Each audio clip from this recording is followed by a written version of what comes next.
오늘 인사와 감사와 기도라는 제목의 말씀 나눌 때 성령께서 오늘 말씀 조명하여 주시고 깨달음 주시고 하나님의 음성 우리가 잠잠히 듣고 결단하고 기도하고 찬양하는 밤 될 줄 믿습니다. 빌립보서 1장 1절에서 11절은요. 세 부분으로 나뉘어져 있습니다. 첫째는 인사, 두 번째는 감사, 그리고 마지막 세 번째는 기도입니다. 빌립보서는 사도 바울이 감옥에 갇혀 있을 때 쓴 편지입니다. 사도 바울이 왜 감옥에 갇혀 있습니까? 우리는 그냥 너무 쉽게 사도 바울이 감옥에 갇혔다 생각하고 끝이에요. 여러분 그 이유를 생각해 보신 적 있으세요? 예수 믿으니까 감옥에 갇혔죠. 여러분 고대 로마 세계는 다신교, 다신, 그러니까 여러 신을 인정하는 사회였어요. 그런데 왜 예수를 믿으면 감옥에 갇혔습니까? 그것은 사도 바울이 로마가 십자가에 못 박은 예수라는 유대 청년이 3일 만에 살아나셨다 라고 선포했고, 살아나셔서 하늘과 땅에 새로운 왕이 되셨다라는 선포를 했기 때문이에요. 굉장히 정치적으로 위험한 발언, 체제 전복적인 발언이죠. 왜요?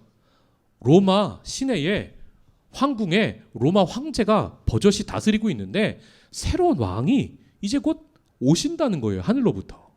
굉장히 위험한 발언이었던 겁니다. 그러니까 사도 바울은 자기 잘못으로 인해 지금 감옥에 갇혀 있는 것이 아니고 복음 때문에 예수 전하다가 감옥에 갇힌 억울한 상황입니다.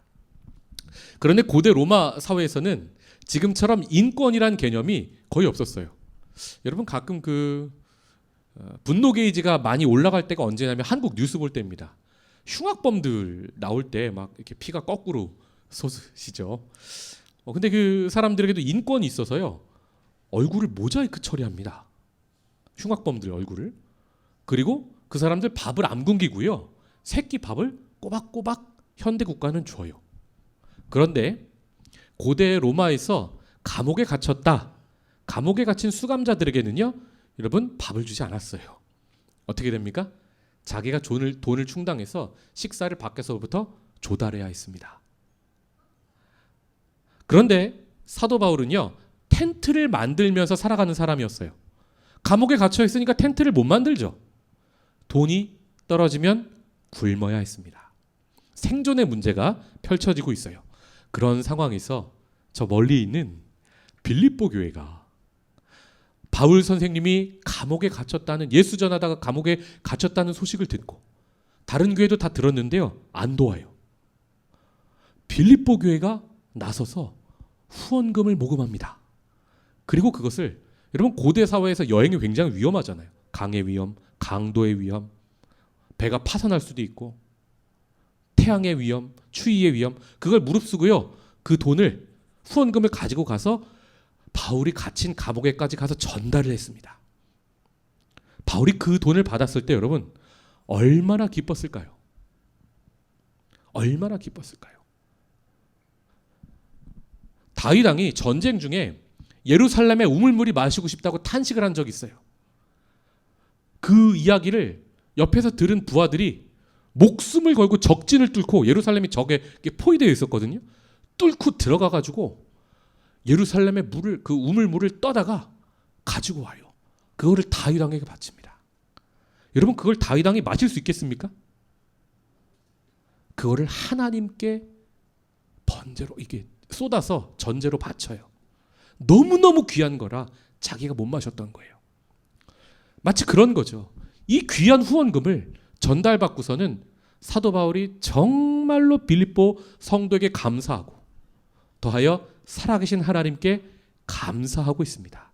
그래서 우리가 빌립보서를 보면 사도 바울의 감사와 감격과 기쁨이 넘쳐나는 것을 볼 수 있어요. 사랑하는 성도 여러분, 여러분 성경을 잘 읽으셔야 해요. 삶이 힘들 때, 우울할 때, 문제가 첩첩 산중으로 쌓여서 감정의 늪에, 감정의 감옥에 빠진 것 같을 때 무슨 책을 읽으셔야 할까요? 그때 빌립보서를 꺼내서 읽으셔야 되는 거예요. 빌립보서를 이제 또 2주차에 소그룹에서 나눌 텐데, 그때에 2000년 전 바울 안에 있었던 기쁨과 감사가 각 순원들에게 또 우리 안에 넘치는 역사가 있을 줄 믿습니다. 1절은 이렇게 시작합니다. 그리스도 예수의 종 바울과 디모데는. 여러분, 인사말이요 굉장히 중요해요. 요즘 현대에서 요즘은 편지 쓸 때 여러분 자기가 썼다고 어디다 씁니까? 맨 앞에는요 dear, to 누구누구. 맨 마지막은요 from 뭐 한민 이렇게 쓰잖아요. 고대는 달라요. 처음에 누가 쓴지를 밝혀야 돼요. 왜요? 신분제 사회거든요. 자기가 누군지, 자기가 자유인이고 자기가 대단한 사람임을, 신분이 대단한 사람임을, 학력 있는 사람임을 밝히는 게 굉장히 중요해요. 그래야 집중해서 읽거든요. 그런데 사도 바울은 지금 그리스도 예수의 종이라고 자신을 한껏 낮추고 있습니다. 반대로 다른 서신서들을 보면은요, 사도 바울의 편지 중에 대부분이 자신을 하나님의 부르심으로 말미암아 그리스도 예수의 사도된 나 바울은이라고 쓰고 있어요. 그 말은 뭡니까? 고린도 전후서를 보세요. 분쟁이 나서 사도 바울 그 사람 목사 아니래. 예루살렘에서 온 정통 목사님한테 내가 들어보니까 사도 바울이 전하는 복음이 이상한 복음이래. 율법을 지키고 할례를 받고 이 정결법을 다 지키고 음식법을 지켜야 이방인도 구원을 받을 수 있대. 라는 거짓 소문이 퍼졌던 거예요. 사도 바울이 개척한 교회들 안에. 그래서 사도 바울이 가슴 아픈 마음으로 자기가 사도임을 하나님의 뜻으로 말미암아 부름받은 사도라고 강조하고 있었던 거예요. 그런데 빌립보서는 그렇지 않아요. 자신을 한없이 낮춰도 괜찮아요. 그리스도 예수의 종 바울은. 여러분, 자기소개를 보면요 그 사람이 어떤 사람인 줄 알 수 있습니다. 요즘은 하나님의 종이란 말이 이상하게 목사를 높이는 말이 됐어요. 저분은 그래도 하나님의 종이니까 뭐 돈의 문제를 일으켜도 뭐 성의 문제를 일으켜도 하나님이 직접 치시니까 뭐 사람들은 함부로 말하면 안 돼, 비판하면 안 돼. 아니에요. 하나님의 종이란 말은 철저히 그분 뜻 안에 주권 안에 붙들려 있다는 뜻이에요. 한없이 낮은 말이에요. 노예라는 뜻이거든요. 어느 큰 대형 교회에서 예전에 이런 일이 있었습니다. 목사가 수십 명이에요. 우리 교회는 목사가 2명이죠. 목사가 수십 명이에요. 그러니까 이 담임 목사님이 자기가 부목사들하고 똑같이 목사라고 불리는 게 기분이 나쁘셨어요. 그래서 어느 날 설교하실 때 이렇게 말씀하셨대요. 여러분, 우리 교회 목사가 너무 많습니다. 제가 하나님이 세우신 귀한 하나님의 종인데 똑같은 목사라고 불리는 게 좀 이상하지 않습니까? 저를 앞으로 당회장이라고 불러주십시오. 그래서 그분을 당회장 누구누구 목사님이라고 부르기 시작했어요. 여러분, 북한입니까? 당회장이라는 호칭은요, 당회가 열렸을 때 장로님과 목사님들이 이 회의에서, 당회에서 하는 말이 호칭이 당회장이에요. 한민 목사 하면 충분합니다. 자신을 높일 필요 없어요. 왜요? 목회자는 하나님의 것이니까요. 특별히 사도 바울은요, 자기 자랑할 게 굉장히 많았던 사람이에요. 자기 대적자들을 향해서 나도 아브라함의 자손이다. 나도 바리새인이다. 난지 8일 안에 할례를 받았다. 가말리엘의 문화에서 율법을 배웠다. 여러분, 정통파였습니다. 내가 복음을 위해 수고한 것 자랑해볼까 하면서 억지로 자랑하는 게 고린도 후서에 나오죠. 그런데 다 필요 없어요. 그냥 그리스도 예수의 종 하면 되는 거예요. 그리고 더 놀라운 건 바울이 자신의 아들뻘 되는 제자 디모데와 함께 자기가 종이라고 말하고 있어요. 그러면서 빌립보에 사는 모든 성도와 또한 감독들과 집사들에게 편지한답니다. 무슨 뜻입니까? 감독과 집사님들도 성도처럼 동일하게 한 교회를 섬기는 지체임을 밝히고 있는 거예요. 특별히 뒤에 이제 4장으로 가보면 3장으로 가보면 여러 가지 빌립보 교회 안에 문제가 있습니다. 여성 리더십 유오디아와 순두개가 대립하고 있었거든요.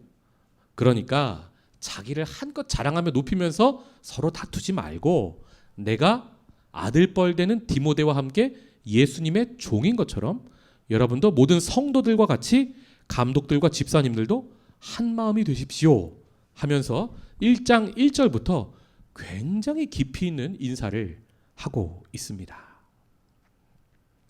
그리고 2절, 하나님 우리 아버지와 띄워주시겠습니까? 하나님 우리 아버지와 주 예수 그리스도로부터 은혜와 평강이 너희에게 있을지어다. 여러분, 사도 바울 안에는요, 상황에는 은혜와 평강이 없어요. 억울함과 추위와 배고픔과 경제적 궁핍과 대적자들의 욕들과, 사도 바울 안에 지금 가장 없는 게 은혜와 평강이거든요. 상황적으로는.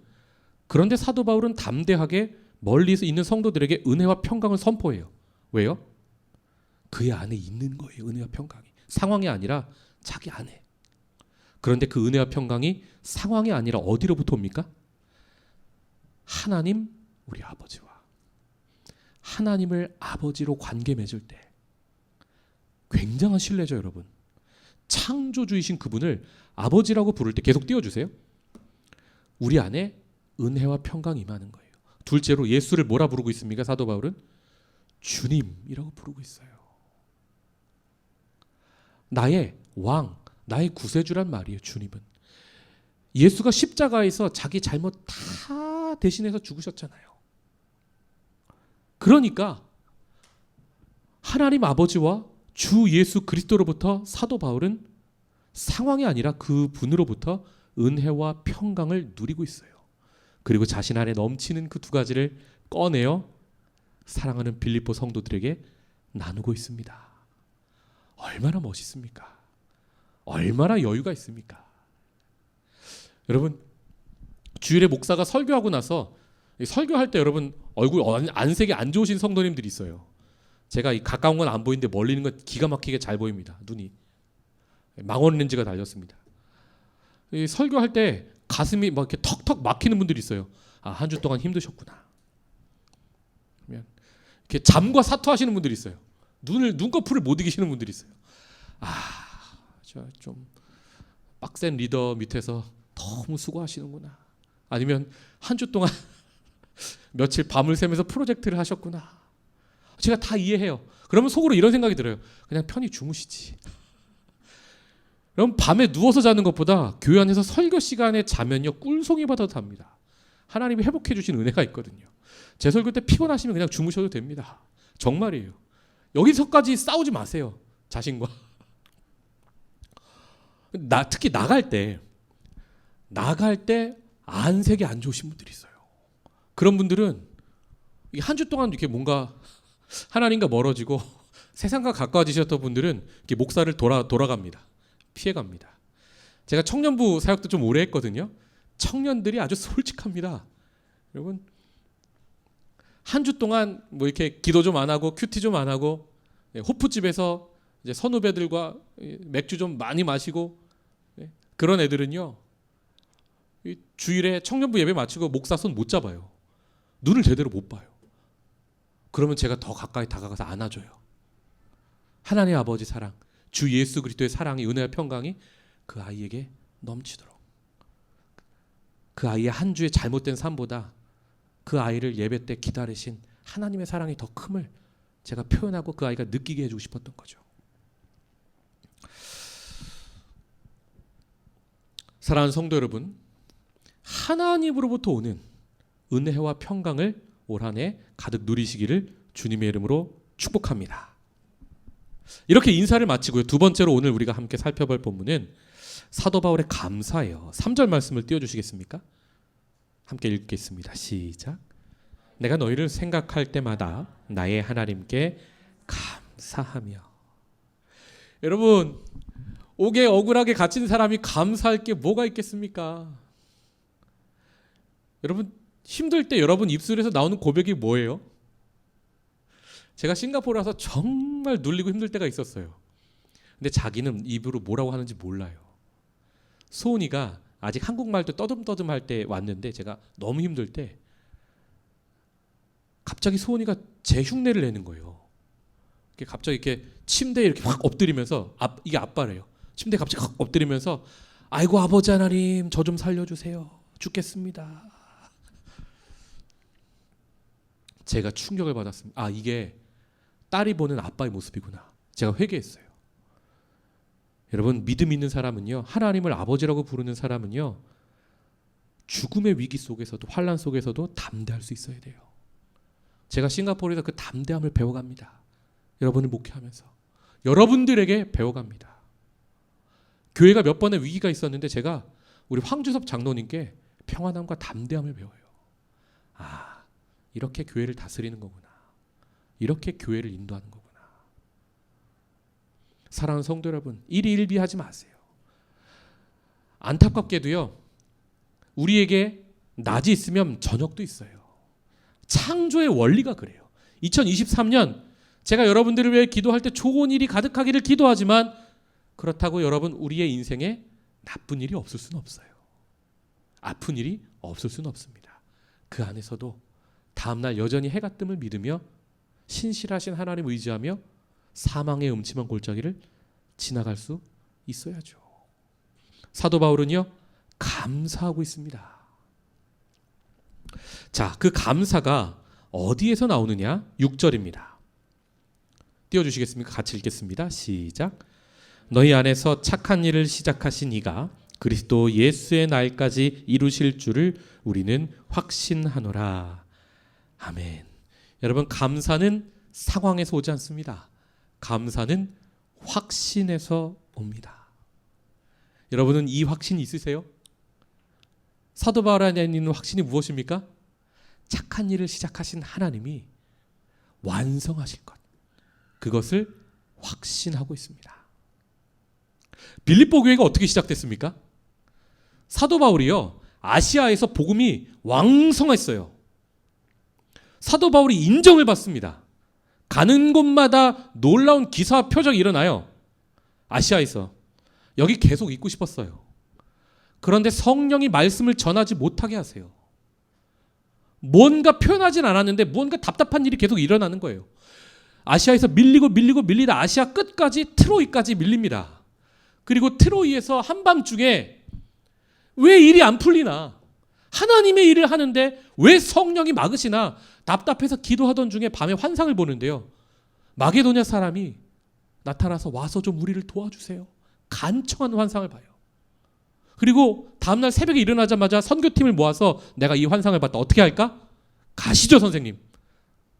함께 확신하고 하나님을 찬양하고 그날 배를 타고 마게도냐로 가요. 유럽으로 복음이 건너갑니다. 그래서 유럽에서 제일 처음 만난 첫 성이 빌립보예요. 여러분, 시작하신 분이 하나님이셨어요. 그러니까 당연히 마치실 분도 하나님이심을 믿고 있어요. 여러분, 빌립보 교회가 지금 완벽한 교회가 아니에요. 문제가 있다니까요. 분란이 있어요. 그런데도 하나님을 바라보며 확신하고 있습니다. 사랑하는 성도 여러분, 올 한해 우리가 삶을 살아갈 때요, 직장에서, 가정에서 정말 여러 가지 내 확신을 흔들리게 할 만한 일들이 있을 수 있습니다. 그때 여러분의 확신이 흔들리지 않기를 바랍니다. 우리의 확신은 상황에 있지 않아요. 시작하신 분, 그분이 완성하실 것을 믿는 그 믿음, 그것이 우리를 흔들리지 않게 하는 줄 믿습니다. 8절을 보시면 띄워주시겠습니까? 같이 읽겠습니다. 시작. 내가 예수 그리스도의 심장으로 너희 무리를 얼마나 사모하는지 하나님이 내 증인이시니라. 여러분, 빌립보 교회가 바울을 사랑하고 바울은 예수 그리스도의 심장으로 너희를 사랑한다. 하나님이 내 증인이시다. 마치 그 증인되는 목사님을 앞에다 두고 이렇게 신랑 신부가 사랑을 고백하고 결혼을 약속하는 것과 같은 아름다운 모습이에요. 고난 속에서 고난을 통과하게 하는 가장 큰 힘이 하나님 아버지와 주 예수 그리스도로부터 오는데요, 또 이 땅에서 누구로부터 옵니까?